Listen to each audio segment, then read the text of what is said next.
Hey, this is Marie with Petal Driven. Today we're going to learn how to design this compote style arrangement. Here I have my silver compote base. It's already filled with water.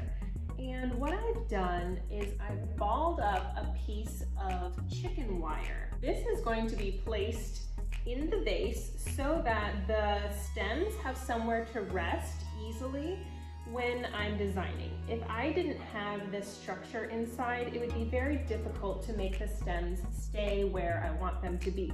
So I'm going to put that in there, make sure it's in nice and snug, and I'm going to tape it down. I have a very thin florist tape. I'm just going to make an X. 1, 2. Now my vase is ready to design with. Here are the flower varieties that I've chosen to design with today.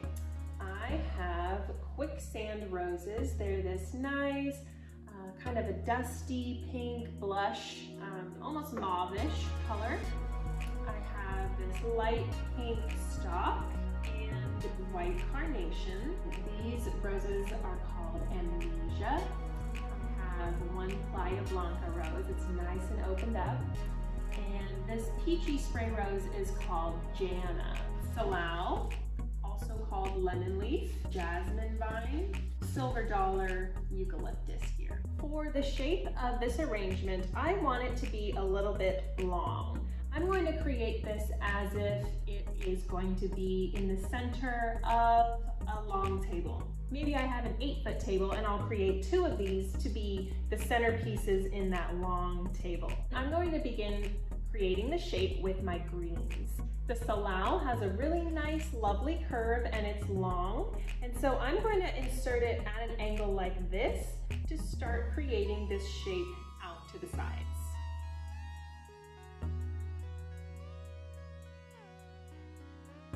The chicken wire is a little more covered up now. It's okay if it's not completely covered up at this stage. The flowers are going to really help with that. Next, I'm going to use my blush stalk because it's a nice linear flower, and I'm going to continue this line that I already started on the sides here and make it so my stalk lays out to the side like this. And that's going to kind of define where the arrangement ends, and then I'm going to build down to the center. Now I'm going to use my quicksand roses as a focal bloom right here in the center, here and here, so it draws your eye right in. Now I'm going to use what's kind of called a terracing effect, where I'm going to build out from this center rose and come all the way up here, step, step, step, building from the bottom up.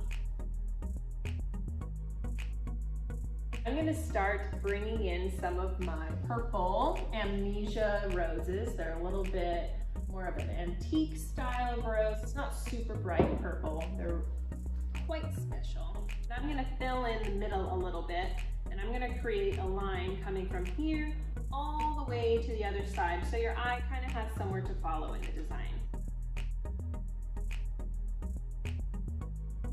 I'm going to use my Playa Blanca to fill in this hole right here. It's so gorgeous.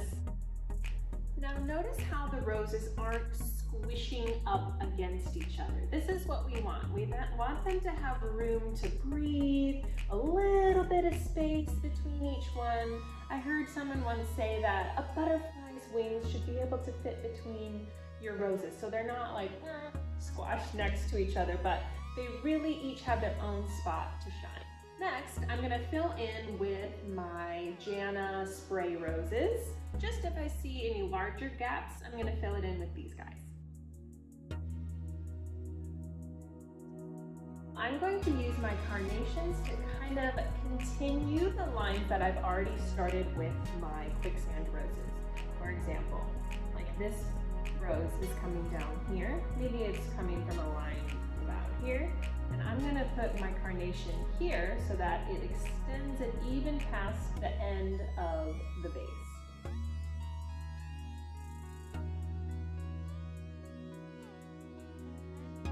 See how those carnations just made this whole thing look quite a bit fuller?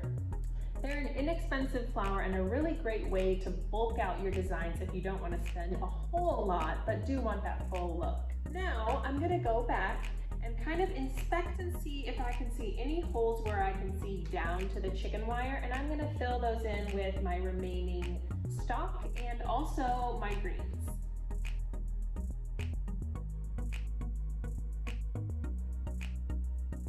Now for my finishing touch of the jasmine, I'm gonna just have it kind of pop up out the side here. And here's the finished product. Happy designing!